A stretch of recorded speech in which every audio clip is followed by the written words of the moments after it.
জয়গুরু। পরম প্রেমময় শ্রী শ্রী ঠাকুর অনুকূলচন্দ্রের অনুস্তুতি গ্রন্থ থেকে কিছুটা অংশ পাঠ করছে। ঠাকুর বলছেন, নার সাথে যার কলাকুলি, নার বুকেতেই পরেই ঢুলি। এর অর্থ কি? অর্থ অর্থ এরকমই যে আমরা নাটাকে যখন ভীষণ পছন্দ করি, কোনো কিছুকে বললে এটা করবি, এটা করে দিতে পারবি, বা এটা একটু কর, এটা প্রত্যেকটা মুহূর্তে আমাদের নাটাই আছে। মানে নাকে এত ভালোবাসি, হ্যাঁটা আমাদের জীবনে আসছে না। সেই জন্য নার সাথে যেন কলাকুলি একটা সম্পর্ক। এই নার সাথে এই সম্পর্ক না বলতে বলতে ওদের নার বুকেতেই পরে ঢুলি, আমাদের সমস্ত কিছু যেন না হয়ে যায়। অর্থাৎ আমাদের যে পারদর্শিতা সেগুলো ক্রমশ ক্ষীণ হয়ে যেতে যেতে একসময় আমরা সক্ষম থেকে অক্ষম হয়ে পড়ি।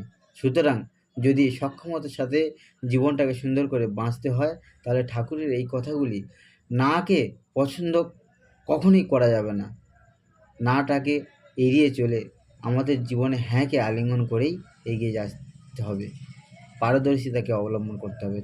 জয়গুরু। সবাই খুব ভালো থাকবেন, সবাইকে ভালো রাখবেন। এটি ঠাকুর অনুকূলচন্দ্রের অনুস্তুতি গ্রন্থর নীতি অধ্যায়ের 4 নম্বর বাণী। সবাইকে ভালো থাকবেন। জয়গুরু।